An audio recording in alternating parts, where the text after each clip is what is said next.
যে শিক্ষার্থীগুলো ফেল করছে তাদের কথা বাদই দিলাম ভাই, যে শিক্ষার্থীতে এ গ্রেড পাইছে এবং এ প্লাস পায় নাই বলে আত্মহত্যা করছে, তার আসলেই কি সে জীবনে কোনো কিছু দেখে নাই, শুধুমাত্র কি শিক্ষা বলতে পুঁথিগত বিদ্যাটাকেই বুঝতে, মানে জীবনে যে আরও শিক্ষা আছে, যে শিক্ষাগুলো গ্রহণ করার দরকার সেই শিক্ষাগুলো সে তো গ্রহণ করতে পারে না। যে আমাদের অনেকেই তো আছে, অ্যাভেলেবেল উদাহরণ পাওয়া যায় যারা এ প্লাস পায় না বা একাডেমিক রেজাল্ট ভালো না, তারপরেও একটা ভালো পর্যায়েতে ভালো কিছু করছে, এমন অহরহ উদাহরণ আমরা দেখতে পাই আমাদের সমাজে। কিন্তু তারপরেও তারা কেন জানি না দিন দিন হতাশার মাত্রা বৃদ্ধি পাচ্ছে। আমাদের এই সোশ্যাল মিডিয়া বলেন বা যে কোনো কারণে প্রতিবেশীদের টিটকারি, নানান কারণে পারিবারিক সাপোর্ট না থাকার কারণেও আমাদের সমাজের, যুব সমাজের ভিতরে হতাশার মাত্রা আরও বৃদ্ধি পাচ্ছে।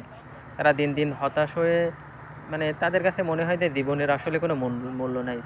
হাসপাতালে গেলে আমরা অহরহ দেখতে পাই যে মানুষ একটু বাঁচার জন্য কত কিছু করছে, শুধু একটু সুখের জন্য, মানে একটা সুস্থভাবে বেঁচে থাকবে এতটুকুই তাদের আশা। আর সেখানে একটা সুস্থ মানুষ তাদের জীবনটাকে বিলে দিছে, এর পিছনে একটা বৃহৎ কারণও থাকে। আর ওই সময় শয়তানও মনে হয় তাদেরকে পিছনে বেশি কাটিয়ে দেয় যে হ্যাঁ ভাই, আত্মহত্যা কর, আত্মহত্যা কর। তবে আমি বলবো যে জীবনে সফলতা বলতে শুধু এ প্লাস পাওয়া নয় বা শুধু একাডেমিক পড়ায় ভালো রেজাল্ট করা, এটা নাই। আমি অনেক উদাহরণ দেখছি জীবনে যারা ভালো রেজাল্ট করছে, ভালো কিছু করছে, অথচ তারা জীবনে একাডেমিকভাবে ওই পর্যায়ে বা শিক্ষার যে কোনো কিছুতে সফল হইতে পারছে বলে এমন অনেকে দেখা দেয় যে তারা সফল হইতে পারে নাই।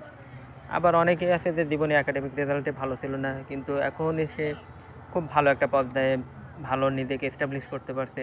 পরবর্তীতে এমনও উদাহরণ আছে যারা এ প্লাস না পেয়ে বুয়েট বা অন্যান্য যে কোনো বিশ্ববিদ্যালয়ে ভালো রেজাল্ট করে, অনেকে আছে যে বুয়েটে বা বিভিন্ন বিশ্ববিদ্যালয়ে চান্স না পেলেও হতাশে আত্মহত্যা করার মতো পরিকল্পনা করে বা সুইসাইড অ্যাটেম্প, বিভিন্ন ধরনের অবস্থার সৃষ্টি করে।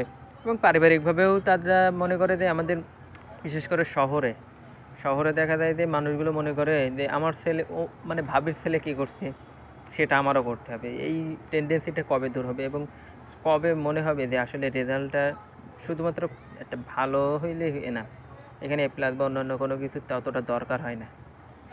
আমি বলবো যে আত্মহত্যার পথ কারো বেছে না নেওয়া উচিত। জীবনটাকে একটু সময় দিন, একটু সময় দিলে, একটু সচেতন হইলে দেখবেন জীবনে সব সমস্যার সমাধান হয়ে যাবে। আচ্ছা, আজকে ভিডিওটা এ পর্যন্ত। ভিডিওটা ভালো লাগলে লাইক, কমেন্ট, শেয়ার করে পাশে থাকবেন। ধন্যবাদ।